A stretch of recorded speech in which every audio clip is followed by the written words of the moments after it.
As a composer, you seem to be very eclectic, being very tonal, being very dissonant at times, being a little bit jazzy, being more like Chopin. Do you know of other composers that are that versatile? Because generally when you think of Philip Glass, minimalist, and it sounds pretty much very similar. I mean, piece to piece, they're very, very different, but the sound is very similar in terms of the way it's created. Where yours is, I wouldn't recognize that it is a Warsaw original. Right, it's just its own sound. You know, I've listened to some William Bolcom a good bit, and you know, Bolcom is one of those composers for me that he's not locked into a certain style. Some of his music is so jazzy. Some of it is very classical, contemporary. Some of it sounds like pop music.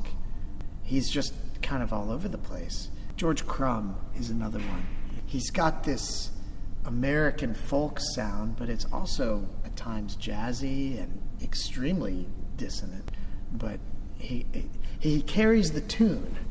I think of myself as someone who mostly will write tonal music. There are elements that, you know, are not tonal in it.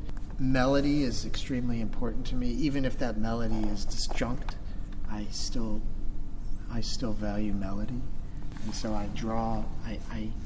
I think that composers can push their limits, but you're right. It definitely, maybe at one point I will get locked into one style of writing, but at this point I'm just exploring my voices.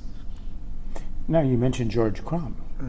Have you ever composed something for prepared piano? I have improvised quite a bit, but I've never written anything out for prepared piano or playing inside of the piano.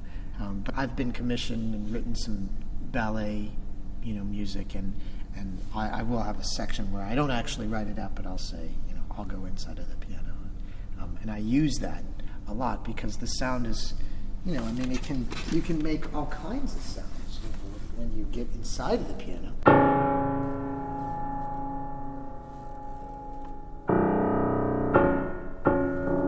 mean, you can use these sounds. You can block the strings.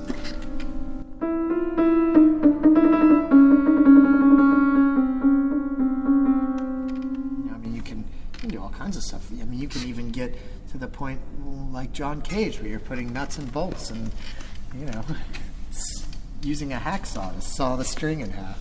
You know?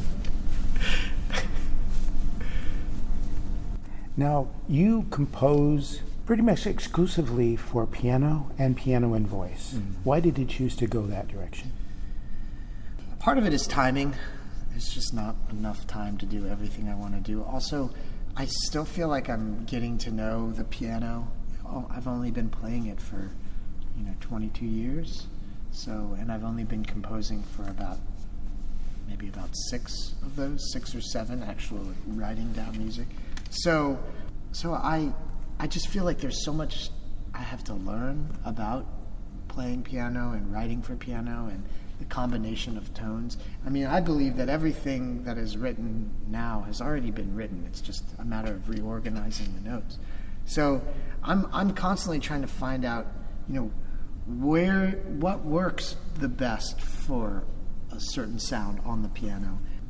Maybe one day when I feel like I've mastered writing for the piano, I'll move on. But I love the repertoire that the piano has to offer. I love getting to know how to play the piano more, and so I just feel like there's so much that I have to explore.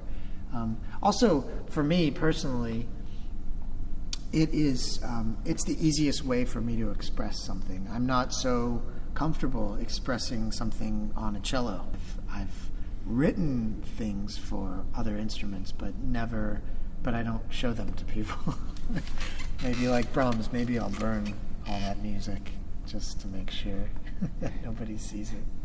Oh, but the musicologists of the future will hate you for doing that, right? Well, as they hate Brahms for doing that. But I wanna leave a lot of piano music behind, and I just don't think this would some of this music would sound good if it were transcribed for a harp or for an organ or something. But there's something about the timbre of the piano that can be related to, oh wow, that sounds like Chopin. Oh wow, that sounds like Bach. Oh wow, that sounds like William Byrd.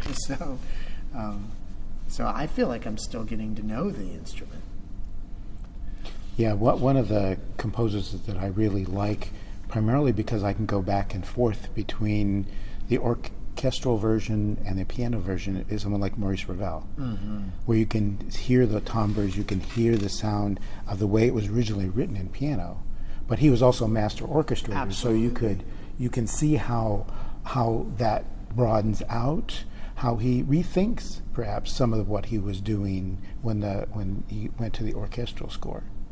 Absolutely. And I mean, Brahms for me is the same way. Brahms, I think it's from listening to his music, it really sounds like he worked hard to figure out what timbres work, what instrument combinations.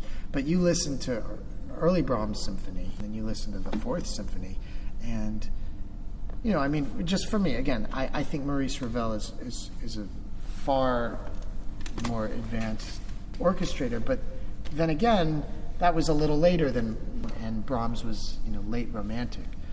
So they were dealing with different sounds. Certain sounds just weren't, Mahler sort of opened that up, and Mahler is another one that, you'd never think you would put an oboe together with like a snare drum or whatever, or a cowbell with a violin. You don't think that would work, but he opened that up. So some composers have that. I try to get those sounds, but just with piano. I think orchestrally, but I want to see if I can create that image only by using this instrument. But you also write for voice in piano. I do. I presume the only reason you do it is because it adds something to the timbres that you get from the piano. I think it adds to it. It complements it. I mean, the voice is the ultimate instrument. I mean, in my opinion, it was the first instrument that people were composing and writing for, and it will last. It'll be used forever. It's the ultimate legato instrument. It's the ultimate melodic instrument, and I draw so much inspiration from songs and from voice. I do think that timbre, but that's one of the only ones other than the piano that I'll really explore at this moment. Now, does it help to have a very accomplished soprano, Emily Grunstead Hall, just up a couple offices down the hall? It doesn't hurt. Actually, her office is right next to mine. So, it doesn't. It is nice. It is nice, and I'm fortunate to have really great singers that are eager to work with me, and I'm also excited about working with them. So, I also have a good friend in New York, and I'll send her. I think that was the one you heard me play the Mompo with. But I'll send her scores and ask her opinions, and just having these great, like Emily or Rebecca or Alyssa Alvarez, having these wonderful singers that I can hear their voice in my head. That's easier to write for than just to say, I'm going to write a piece for some instrument I just don't know and the player I don't know. But to have a specific voice in mind helps me greatly. Now, do you work more with female voice? Usually, I tend to, because I have a song. I have 2 songbooks of Hebrew songs, that I've taken and jazzed them up, and that's both of those books are for soprano, and then I have a set of Greek mythological songs, and those are also for soprano. Mostly because Alyssa Alvarez I've written a lot of music for her voice. She's a dear friend, and so I hear her voice in my head. So I actually write for her voice. Now, when you write music for voice and piano, do you set it to a particular text and think in your composition about the text? Or do you pretty much just do it abstract and then find a text that goes with it? I'll usually have a text in mind, but I mean, I've done it the other way before as well. Typically, like with the Hebrew songs, there's already text there, and so we've done that. I've done that, but then I wrote a vocalise, for example, that the melody is on la or ah, so for that it's a little more abstract. It just depends what the music calls for. In terms of writing the music for a poem, do you try to evoke the spirit of the poem, or do you say, or the language, or you after the sound of the language? Oh, that's a great question. For example, I'll just talk about the experience I had when I set this Greek mythological cycle. The text came from a friend's poetry that she had written, and it was kind of a mix between those two, trying to reading the poem and memorizing the poem and knowing the poem inside and out, and trying to write something, writing something that has the spirit of the poem, and then going back in and making the specifics. While Icarus was falling. Okay, so now we're thinking about a falling motive. Motive is, or like molasses. Something that really is gooey. So oftentimes it starts kind of in this big picture, and then I work my way in to find what are the little moments of word painting that can happen, and which words need to come out more, and which can just kind of be part of the landscape. Let's take a work of a fixed length, like a prelude. How long does it take to work on a piece of music like that? Everyone is different. Every piece that I have written, there have been about 4 or 5 pieces that I was able to sit down in just a couple hours and it just came out. And it didn't really need that much tweaking afterwards. Then there are those that have taken a couple months and maybe a couple little tweaks here and there.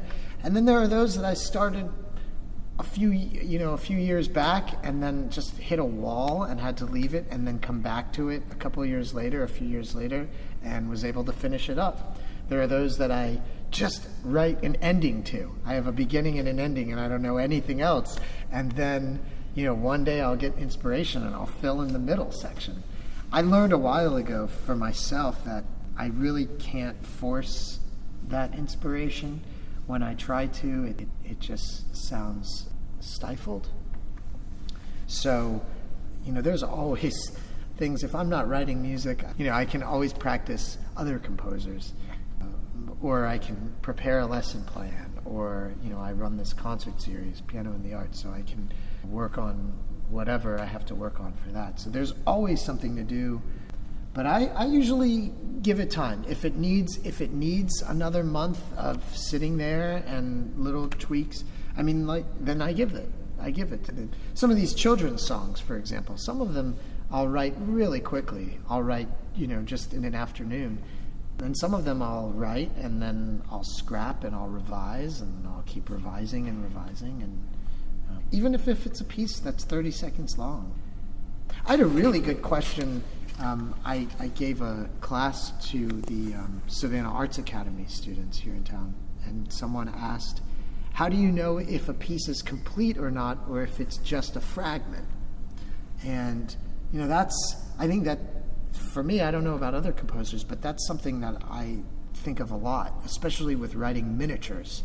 What's the smallest I can get a piece to where it's still complete and doesn't feel like it's a fragment? And I think that it's just, you just work with it and play with it and tweak it and play it and play it slowly and fast and transpose it and just do it in as many varieties as you can. Do it in a minor key, do it in a major key. Try to find out, where does it want to be? Not where do you want it, but where does it want to be? So, unlike an English paragraph, where the first sentence is a statement of what the paragraph is going to be about, you then add the detail and then you summarize in the last sentence. Music is not that structured. Sort of to ask that question again, perhaps in a different way, how do you know what parts need to be in it to make it complete?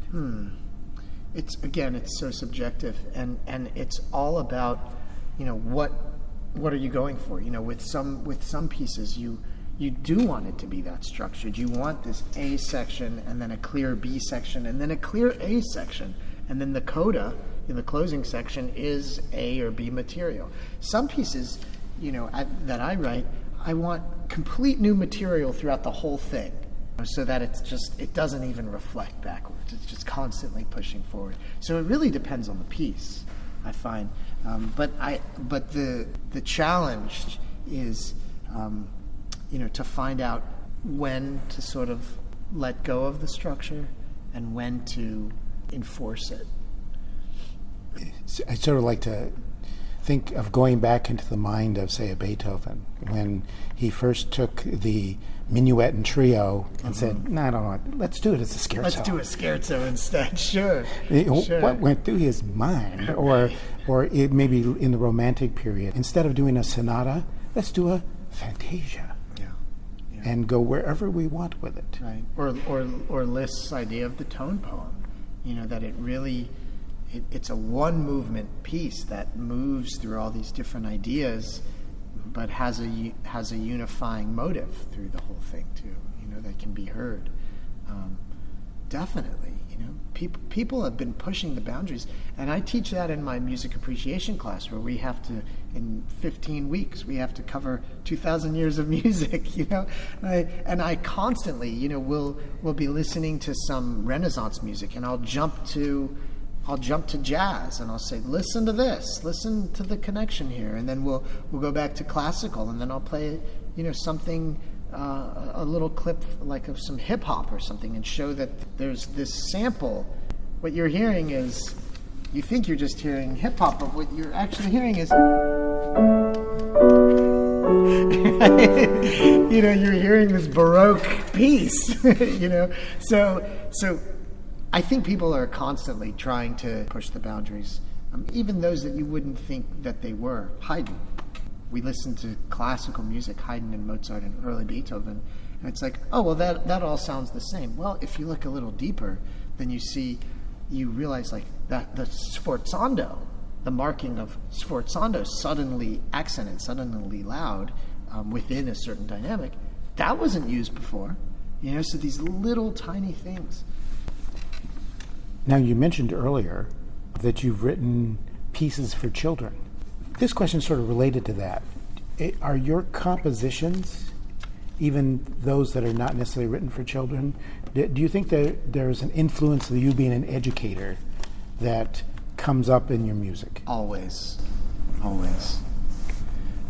Whether it actually, as I said earlier, whether it is taking a technique, say from a Chopin etude, whether it is, working on just 1, 4, and 5 harmonies and kind of going through, one, using these simple harmonies and expanding on them. I can't help that I'm a teacher and a learner. It comes through. Kind of like the Hebrew music. Sometimes I try to write music that's not so Jewish sounding, but I was told, that if it's in you, it's going to come out. And so I don't fight it anymore. When you're including your own compositions in a concert, what goes through your mind when you set up your concert? I try to show differences and similarities. I like to show that the influences are there, but there's also new material too. So, for example, just recently I've been doing a concert of preludes and etudes, where the first half I'll play prelude selections by Rachmaninoff, by Monpeau, by Chopin, by Bach, and by myself and my own works. And I'll show them in such a way that, some of them might sound very, very forward thinking, and some of them might really sound, well, that kind of sounds like Chopin. Well, that sounds like it was written 200 years ago. So that as you're listening to this, I go from something that's written by Bach to written by me to written by Chopin, then back to Monpeau, and then, which is a 20th century Catalan composer. and to kind of show that, wait a minute, that kind of sounds like jazz. Is that Chopin anymore? I mean, you can listen to the G minor prelude by Chopin, and you're like, that is so intense.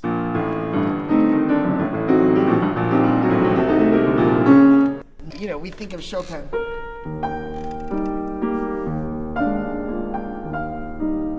Yeah, we think of Chopin like that. We don't think of Chopin like as this fortissimo composer. When my students see forte on the page of Chopin, it's always like, well, let's take it down a level so we can really hear those notes better, opposed to someone like Rachmaninoff, where you kind of play more into the piano. With Chopin, there's some sort of introvertedness to it, you know. So to have this Floristan show up in Chopin's writing, I think, you know, is very exciting. And then when you put that next to something that I wrote that's, you know, quite quiet.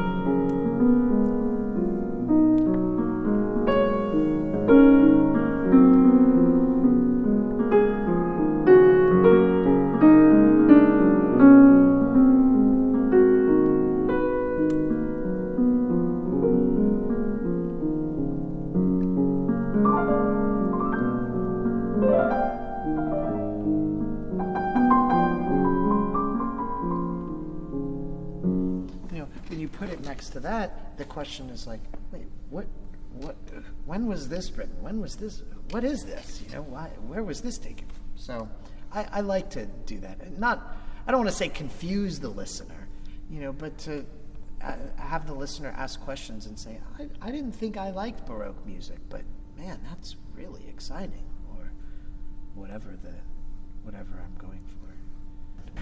Is there a last piece of your composition that you'd like to share? I'm happy to share some of these children's pieces. I think, you know, some of them are bluesy, some of them are like, if you know the Schumann album for the young, you know, they're little teaching pieces that still have character. I'm happy to play some of these. Now, the fact that they all are a little bit different character, was that intentional? Absolutely, always. Yeah, always. I always try to find a new way of expressing myself, because I get, even when I improvise, you know, I just get worried that I'll just start sounding the same. And there's a great documentary on Nina Simone, and she talks about, you know, shifting, you know, as soon as you get comfortable in a key, shift to a new key. And I think that's one of the excitements about pushing the boundaries, is you never know what's going to happen next. And do you think children who are learning the piano, when they see this change in style or change in rhythms, do you think that's more attractive to them? Or do you think, or did you do it primarily to show them the variety? It's more variety. And when I say children's book, you know, it can be for adults. I'm thinking these haven't been published yet, but I'm thinking late beginner to early advanced. So it could be young children, it could be teenagers, it could be the adult student that's just wants something a little more, a little different. So they're contemporary pieces, but they sound some of them sound romantic, some of them sound blues, some of them sound, I'm working on some that are Baroque in nature, like a sarabande, for example.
Here's a piece that I wrote when I was 14, and I'm including it in the set because it's got a combination of Chopin and Mozart, and to me, I didn't know what I was doing. I just knew I was playing a lot of Chopin and Mozart at the time, and to me it has that kind of naive quality to the music, not knowing much about theory or music at all and just writing based on what I have heard and played.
Interesting. It begins as sort of like a delightful little song and then turns suddenly dark. It's a hymn. I took it from the hymn, "Were You There When You Crucified My Lord?"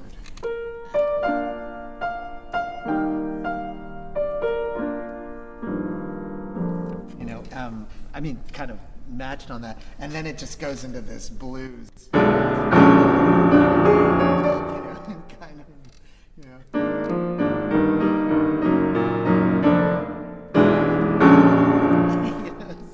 Well, and the title is My Heart's Name Dixie. These titles are, I don't know what I'm going to do with these titles. But that is wonderful in terms of reflecting both the religious foundation of the South as well as the bluesy foundation of the South. Maybe I will keep it like that. I don't know. I had my 7-year-old cousin suggested Happy Dark World. So I don't know. Well, that was my first reaction too. It suddenly turns dark. I could do one more short one, because you might like this one too.